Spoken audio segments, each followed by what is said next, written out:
You're listening to the Pimpcron Podcast.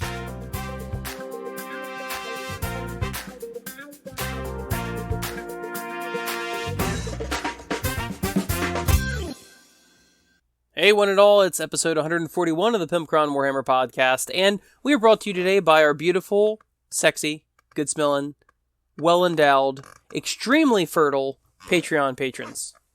And my chair is squeaking. Why is my chair squeaking? I don't know. I should edit that out, but you know what? I'm not that professional.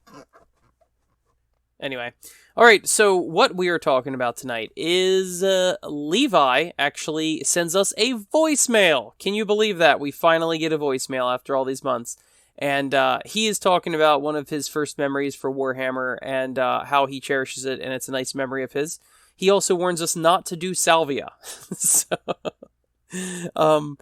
And we are also talking about this very long-named dice set for Underworld. It's Underworld's Direchasm, Undead, Soul Blight, Blood Coven Throne dice set. I don't know what it is. It's a super long name. Whether or not we want that. And then we finally have our real talk with the Pimpcron where, I got thinking the other day and I was like, there's got to be other Tyranid Bioforms that we've never heard of. And I looked them up. And sure enough, there's plenty of Tyranid Bioforms that do not have models for various reasons, or they did have some god-awful epic models at one point. So that's pretty interesting to take a trip down memory lane and get into that. So I learned a lot. Hopefully you will too. And a lot of them are butt ugly. What have I been up to? Well, my work is in full swing now, and that's just fantastic. And also, been working on the Brutality supplement a lot. Trying to work on it every single night of the week so that I can get this done on time. And I'm on page 66 out of 100-ish. Once I format it and everything, it's going to expand anyway. So I'll probably have 80 pages. And then once you add pictures and format it properly and all that stuff gets spaced out. But anyway, so I'm working hard on that. And also, probably something I shouldn't have been wasting time on, is the next supplement that's due at the end of this year. And basically it's massed battle games like Warhammer, more or less like Fantasy or Mantic's Kings of War. But it's brutality rules for large-scale battles. And then there's also brutality rules for ship, specifically spaceship battles. And there's brutality rules for what I was working on this week was the Big Mech or Kaiju? What's it? I can't think of the word. The giant monster battles and the giant mech battles. So I am very pleased to announce that the extremely balanced Brutality Skirmish War game, and I'm not just bull crapping you here, the extremely balanced Brutality Skirmish War game rules are still extremely balanced even when I'm tweaking them in different ways. It's essentially the core of the same game, but different things are used in different ways.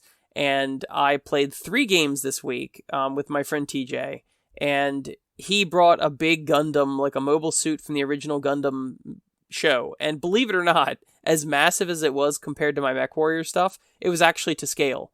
Because I took my little people, and he could open the cockpit of his model, and the little people in the model were roughly the same size, so this is actually to scale.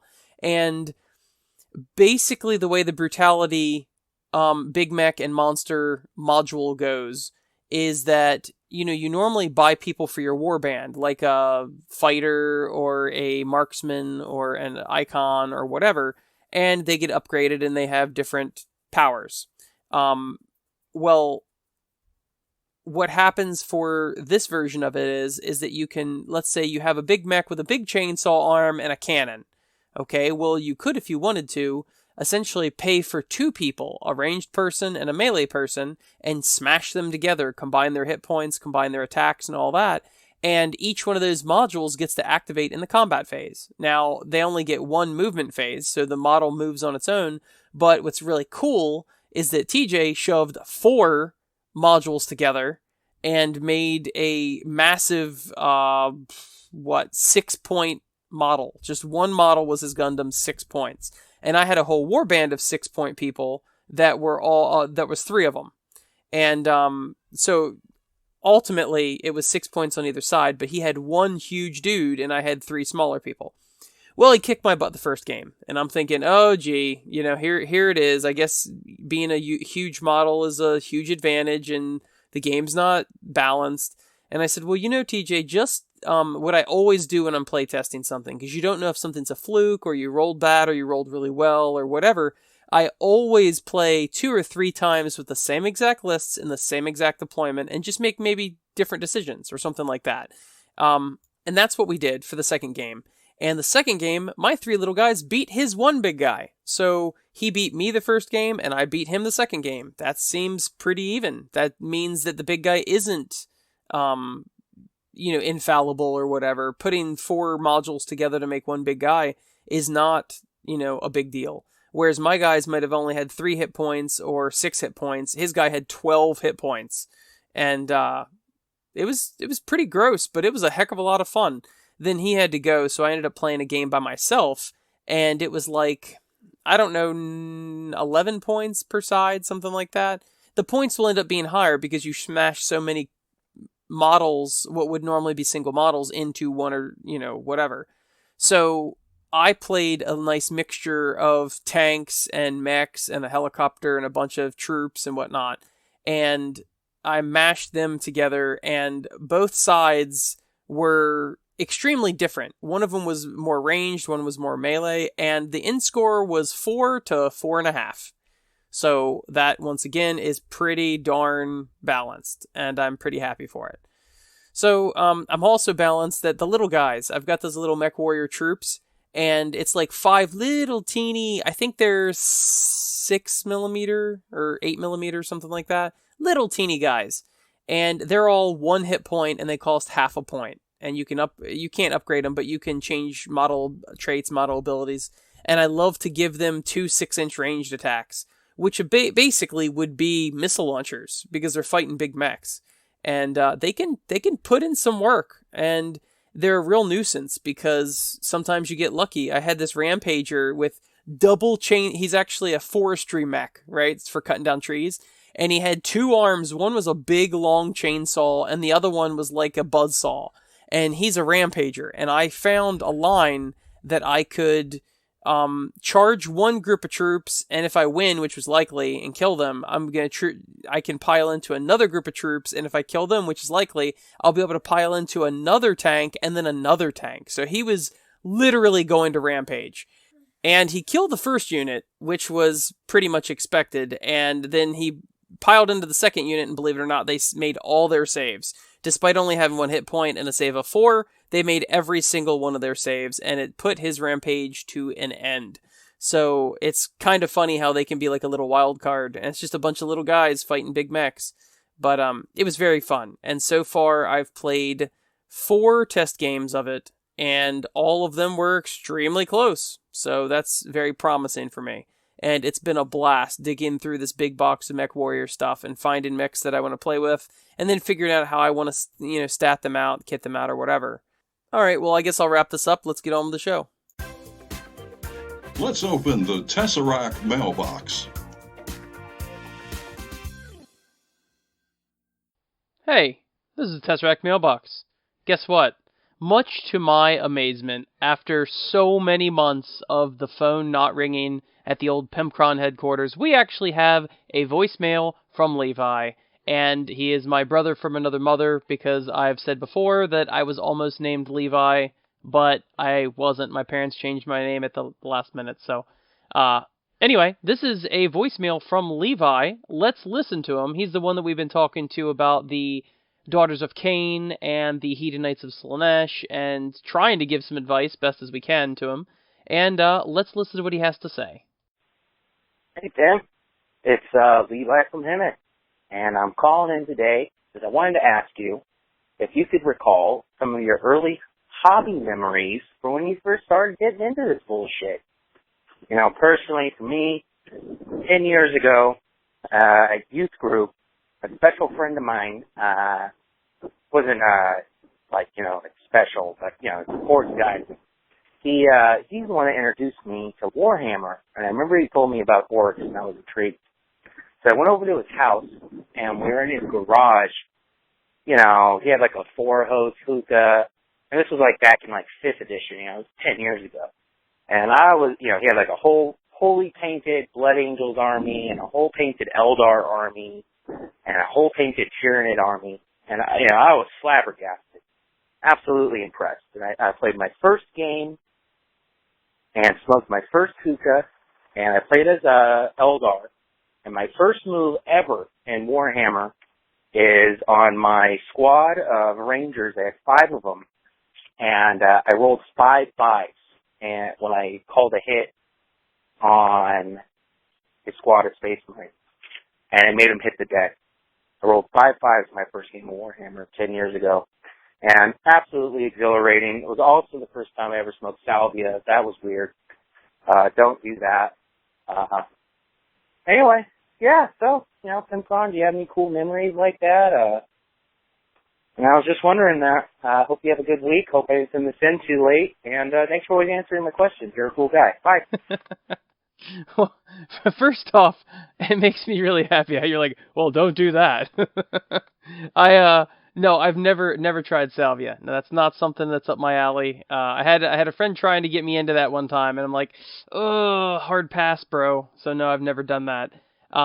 It does sound like you had fun though, and you know, apparently it's embarked you on this 10-year path into Warhammer. And it's weird how you say somebody from our youth group, because it's not something, I know it happens, but I guess I'm in that old school thinking that like, oh, youth group, oh, well, nobody would play a grimdark game like that. But come to think of it, I just met a pastor recently, and it's a friend of my family, whatever. And he used to be huge into Magic the Gathering, and loved it, and he's into anime, and we've been talking about Avatar The Last Airbender and all sorts of stuff. So it's just funny that it's like, you know, these newer generations of people that, I don't know, they're just more normal, I guess you'd say. But thank you very much for the compliment. I greatly appreciate it, and I appreciate you listening to the show. I would have to say something that really, really, one of my earliest memories of Warhammer, and I think I've been in it 11-ish years now, maybe 12, and one of my biggest memories that really stick out in my mind, of course, you know, you're blown away by all the miniatures and the models and all that stuff. It's really cool when you first get into it, but the thing that really blew me away is when we had our first store tournament. My friend Bliggity Blam Steve, he had a bunch of terrain, and he had like those, I don't know if you remember or not, the old battle boards.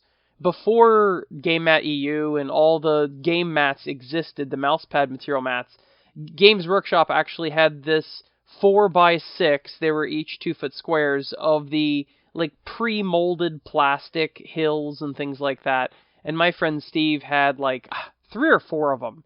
And we only had like 8 people in our group or something like that anyway. And we decided that we were going to have a tournament, and I did not know what to expect out of it because I had only been playing for a short time. But he said, "Oh yeah, gotta get you into a tournament, you know, to be a lot of fun." So I don't remember how I placed in that tournament. That's completely irrelevant, but it was my first tournament. But what really blew me away about that first tournament was the level and quality of the terrain and of the battle boards, because I had never played on a battle board before.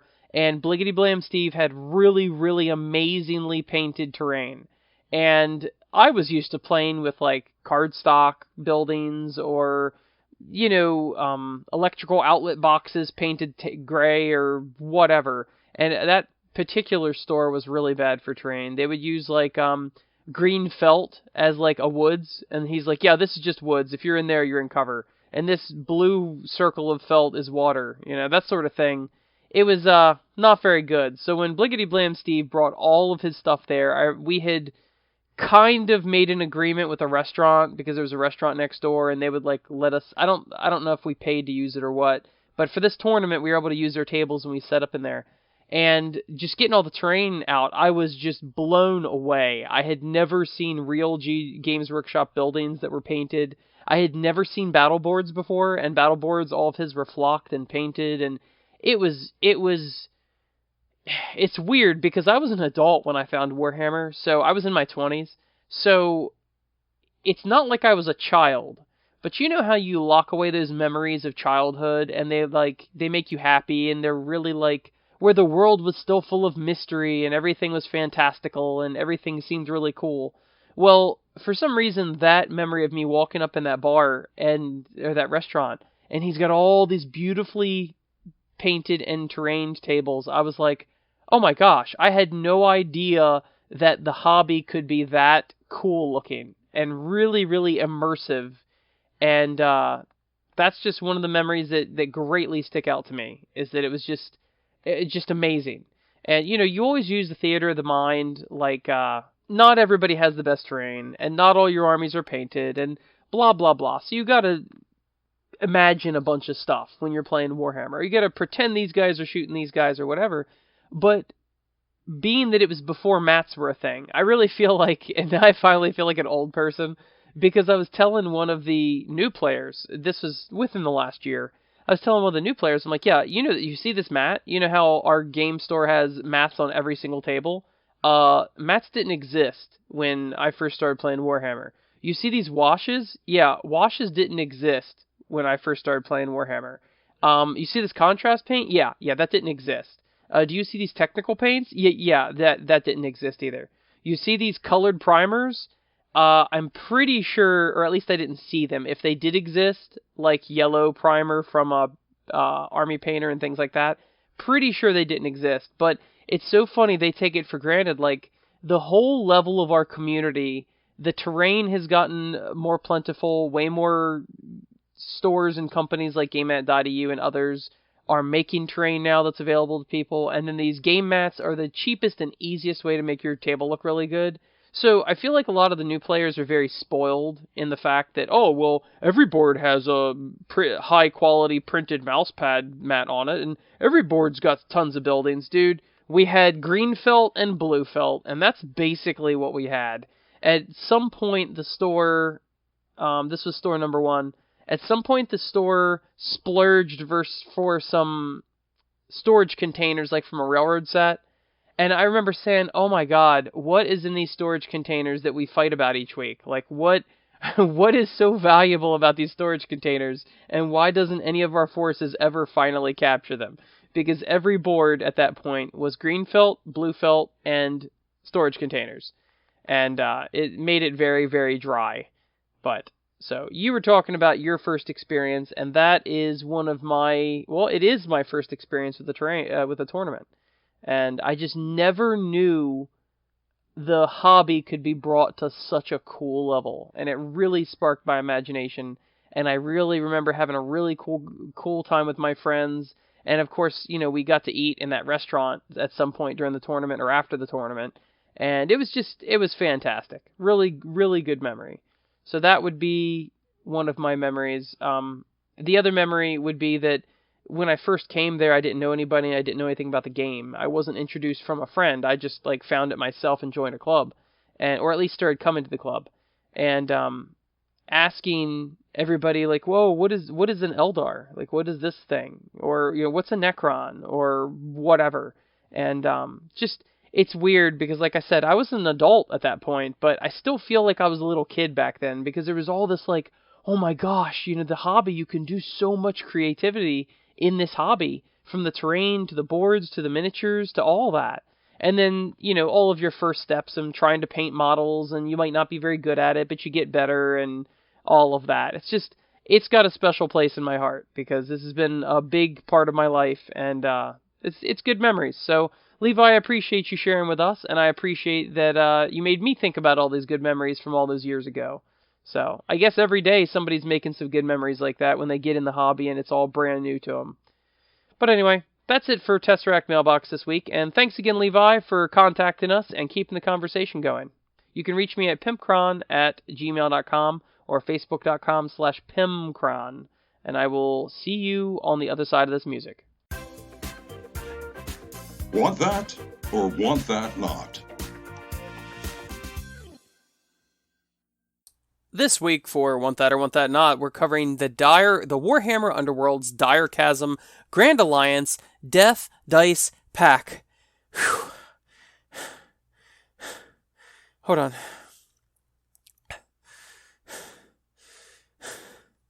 Oh, man. That was a... Man, I forgot what I already said. That was a long title. Warhammer, Underworlds, Direchasm, Grand Alliance, Death, Dice, Pack. Whew, I gotta exercise more. So, the Warhammer Underworlds, Direchasm, Grand Alliance, Death Dice Pack. Good God.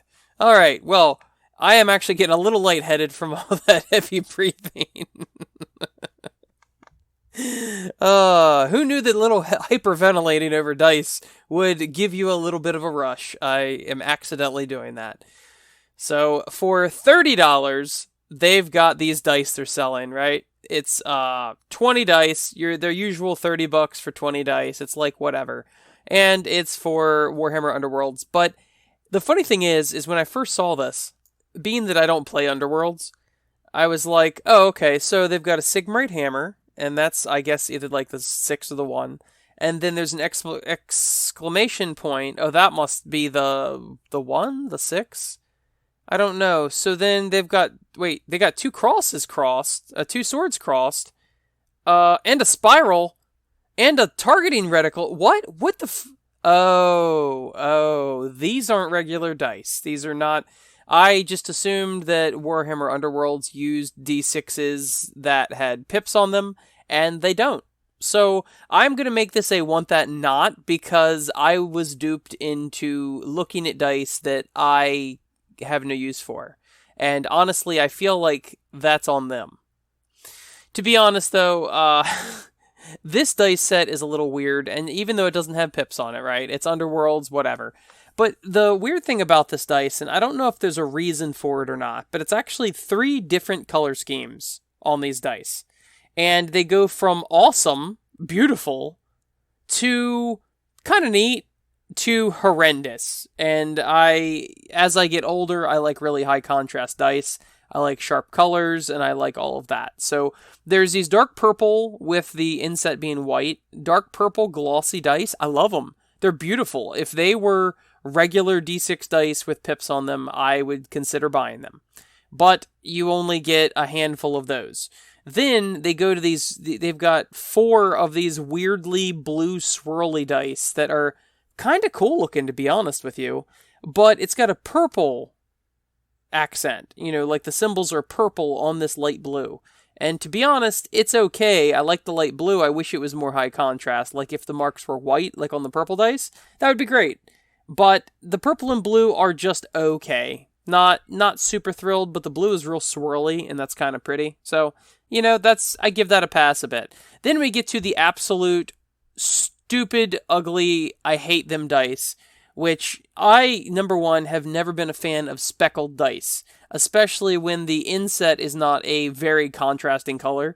And these are like marble colored. They're like cookies and cream. They're covered in a black and white speckling, this third set that's part of this whole dice set.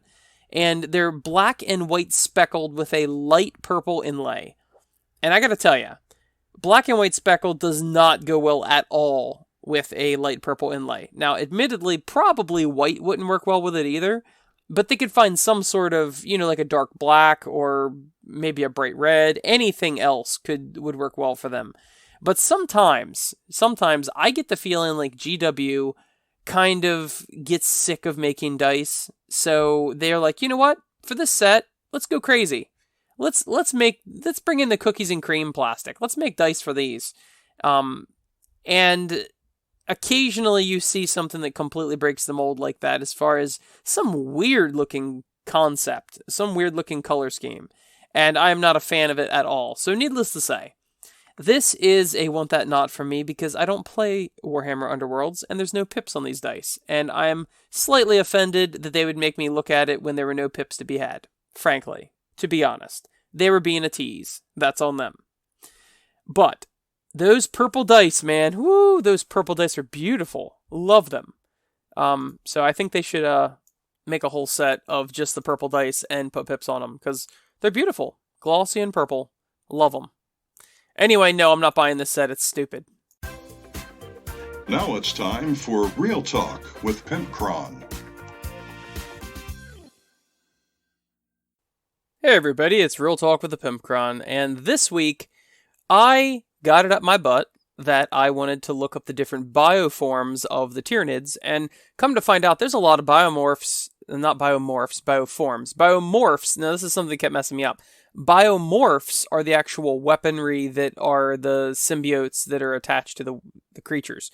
The bioforms are the actual different ways that Tyranids as a fleet of organisms adapt and present themselves. And they're usually highly specialized in one way, and it's super interesting to read about. So let's get into it.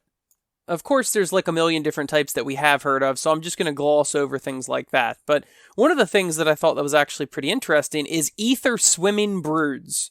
And you might go, ether swimming brood, what the hell is that? So an ether swimming brood is basically attack craft-sized Tyranids that can survive the void of space. So Tyranids have these giant bioships that can obviously exist in space without dying, and they're living creatures. Well, these things are basically like the stingers of a jellyfish or something like that, where they just shoot out and they attack crafts, and they try to burrow into them and destroy them and all of that. So I thought ether swimming broods are something I had never ever heard of. Thought it was pretty neat. So if they are the attack crafts, then you'd think, well, what is the boarding craft? Well, believe it or not, I can tell you. It's called a boarding worm. And it's a giant fleshy organism that can contain several smaller organisms in it. And basically it gets launched out, and it looks like a giant leech. It gets launched out of one of the ports of one of the bigger bioship. And it is essentially like a leech, where it's got teeth and a mouth that will bore into a side of a ship. And in its belly, it serves one purpose: to eat through the hull of a ship and then literally throw up Tyranids. It's like, imagine this thing had some bad shrimp, right? And it runs over to the trash can, it bores a hole in the side of the trash can, and then it just disgorges all of its shrimp that it ate that was bad. And they say that they can actually hold like a bunch of hormigons or termagants or gene stealers or whatever, but it can even carry things as large as carnifexes, which is pretty crazy. So that's a good way. That's a very good way to get your ship infected by carnifexes very quickly, is a boarding worm. As for even weirder ships, the next ship I want to talk about is the Narval. And the Narval, if you know the Tyranids do not use the warp such as Chaos and such as the Imperium does for faster than light travel. They use Narval ships. And these are basically super tiny, completely unassuming, small ships that can, of course, they are living, and of course they do exist in space totally fine. And basically, they've got all these spines on the front of their face, and these little whiskers. And these little whiskers can read a ton of sensory information from a very, very far distance. And they can read basically the gravitational pull of planets and things like that. Don't ask me to understand it or explain it to you very well, but that's basically what they say. And basically what it does is it creates this bubble, this compressed bubble of reality and space, and all the ships that are around it. It basically makes a slipstream, and it somehow uses the gravity through this slipstream of that planet that it's targeting. And that's basically how they do faster than light travel. So they're not going into the warp like that. They're not going into warp necessarily like Star Trek. They are somehow creating a corridor between them and the planets they're targeting. But the problem is there's apparently a side effect to this, and the Narval cannot get really close to systems. That's why systems still get a lot of time. The Narval, this compression of gravity really messes with it, and it gets all drunk and crazy. So basically it can get them, it stops before it gets into the actual system. So it'll calls a corridor, a slipstream, whatever you want to call it, and all these ships go with it down this corridor of gravity towards the planet, but it has to stop outside the system, and then they kind of just have to fly in like a normal ship would, because it just can't get that close. So it seems to me like they hop and skip and jump from planet to system to planet, etc. And that's basically what it is. But that's also pretty interesting. I've never heard of anything like that, and I knew they didn't use warp travel, but I did not know exactly how they did faster than light travel. But apparently it is these little teeny narwhal ships, and they oftentimes aren't even equipped with any weapons or anything like that. They're just like little teeny, completely unassuming ships that you might not even see among all these giant bioships. So moving out of space and onto planets, the next thing I want to discuss is some of the giant biotitans that the Tyranids have. Now, we all know about the Hierophant, right? Because that's the one that Forge World sells and all that. But there's actually another one that is pretty massive, and I think it only existed in Epic. I don't think they ever actually made a giant model for the Dominatrix, but it's the Dominatrix. And essentially, you know how the Synapse creatures are a hub for the psychic power of the fleet? Well, the Dominatrix is actually a larger version of that. So if you think about like a substation for electricity, you've got the small things, let's say Tyranid warriors, that are a small hub, like a little Wi-Fi signal of Synapse. Then you've got the larger things such as zoanthropes or hive tyrants, and they produce a larger bubble of Synapse. Well, then above them is the Dominatrix, and the Dominatrix is larger than a super heavy tank, but that's all I could find. I couldn't actually find how large it is, but they say it's larger than like a Bane Blade or something like that. And they say it's completely covered in different guns and biocannons and things like that, and it's just as smart as a hive tyrant. So it's not some big, like, non-thinking giant monster. It's actually incredibly clever, and it just serves to even control the hive tyrants to a degree. So it's the even larger bubble when they're doing a mass attack. The Dominatrix is there, and if you actually ever look up the model from Epic, it's a very stupid looking model. It's probably back from 3rd edition when the Tyranids all look like goofy nerds that all look like they're making that yeah face. They look kind of like rats with the big buck teeth and all of that. The Dominatrix definitely looks like it's from that era if you ever look at the Epic model, and it's pretty dumb looking. But anyway, that's basically it. It's another larger version of the Synapse Wi-Fi that you might find on the battlefield. Now, next up is something I actually thought was pretty interesting. There are several other different biotitans that have been introduced in the lore, but not necessarily where you think. There's something called a Nautiloid and a, what was it called? A Viragon and a Vitiator. And all those were introduced in the Warhammer 40k collectible card game, but there's no actual lore information whatsoever about them. So one looks like a snail, like a nautilus snail. One burrows under the ground, and one does, I don't know, something else. I mean, they had really no information. There's also a Vermis class Biotitan, and that was in a novel sometime. It got aced by a Void Missile, I think it was. But basically, it wasn't much description to it. That's funny, too, because, you know, there's even smaller Tyranids that are like the size of like an Exocrine or a Harrispex. And there's one that I kind of wish they made a model for, the Cerebor. The Cerebor is also from the collectible card game for 40k, and it is actually essentially a Rhino for Tyranids. And it's a ground transport for Tyranids. And it's armored, and it looks about the size of an Exocrine and whatnot. But I just thought it was pretty interesting that they actually gave them a Rhino, basically. And next up, we're just getting back into stupid looking territory. It's another one of these stupid epic models, and it's a Dactylus. If you don't know what a Dactylus is, you should look it up.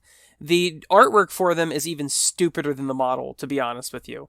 But a Dactylus is a large creature, about the size of an Exocrine, something like that.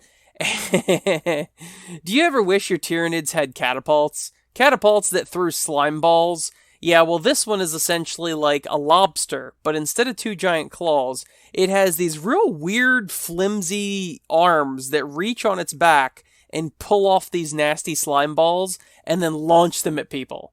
So just imagine some fat nerd popping zits and flicking them at you. That's basically what this thing is. And it's got 2 giant gangly arms that make it look so stupid. But there actually was an epic model for it, and there is some artwork for it. And it was also in Chapter Approved 2001, and I guess that was for Epic. I have no idea what that was for, but I just thought that was pretty interesting. Some of these, I guess it's pretty hard to design Tyranid models and make them look cool, but also alien, because this definitely looks alien, but it does not look cool. Not in any sense of the word. And then we come to its brother, which is the Malefactor. And it's just as stupid looking as it sounds. It basically, it's like another transport like that other one, and there's very little known about it, and it's just got these big old gangly arms as well with spikes on them, and it's got this like smiling mouth. It's very, very stupid looking. So I'm very happy that GW has actually taken the route with the aesthetic for Tyranids that they have, because this 3rd edition stuff was so ugly. And the next idea is pretty stupid as well. I guess this is a problem Tyranids have. There's a Laius horror, right? I guess I'm pronouncing it Laius horror. I have no idea. But anyway, this one is just another stupid idea that the Tyranids had, or that Games Workshop had for the Tyranids, the poor Tyranids. And essentially this is like a Moloch type creature, and it was described in stories, so they don't really have a picture for it, but it's essentially like a Moloch creature. They say it's about 1/3 of the size, larger than a Carnifex. And it somehow, this sounds like something from a comic book. This is like something from a DC comic. This Laius horror is the 1/3 larger than a Carnifex, but it somehow shrinks down in order, like the size of a Ripper swarm, in order to get inside a human host. And then it lets the human host carry it to like a more populated area. And then it bursts out of the human host as it regains its normal size. And I've already lost interest in this thing. I have no idea why they would go this route and do this thing. But it's stupid. Anytime you're talking about something that is way bigger than a Carnifex, but also small enough to fit in a person, there's a certain amount of suspension of disbelief that you have to do, and I think that's a bridge too far for me personally. Now, as we leave the stupid categories of Tyranids, this one's actually pretty grimdark, and it's pretty cool. We're talking about little things the size of Rippers called Cortex Leeches. And basically what they do, instead of, the Rippers essentially just rip you apart and eat you because they want to consume the biomass, and then the larger creature eats them and throws them up in the gene pool or whatever. But the Cortex Leech actually has these tendrils that come out of its arms, and they shove themselves into the host's eyes, ears, and mouth. And basically they can control you like a puppet. And that is pretty metal. That is very, very metal. It's essentially like a Ripper Swarm, but a specialized Ripper Swarm, because, Tyranids like to specialize in things. And that is pretty cool. And that's basically it. That's all for the different types of Tyranids that I personally had never heard of. And I thought it was pretty interesting. By the way, the word is reclamation pool. It's not biomass pool or whatever I said. But it's very interesting. The whole Tyranid thing is pretty neat to me. All the different specializations and the different classes and the hierarchy of it and whatnot. They talk a lot about the Norn Queen, and I don't exactly know what that is. I mean, I know it's like the psychic hub for everything, but I'm not entirely sure if there's just one Norn Queen or there's many. But I just thought it might be interesting to go over the different bioforms that I had never heard of, and exactly things that we don't have models for, and things like that. Obviously, I've glossed over all the things that we do have models for, but that was it. Once in a blue moon, I kind of want to talk about something lore related, and I thought this was kind of neat. So maybe you should go look up some of these because they are stupid looking. Anyway, thank you so much to GameMat.eu for GameMat.eu for supporting the show, and go check them out for pre-painted terrain and battle mats. And thank you so much to all my beautiful, good-smelling, sexy patrons on Patreon. Thank you so much for supporting the show. I truly do appreciate it. I will see you next week.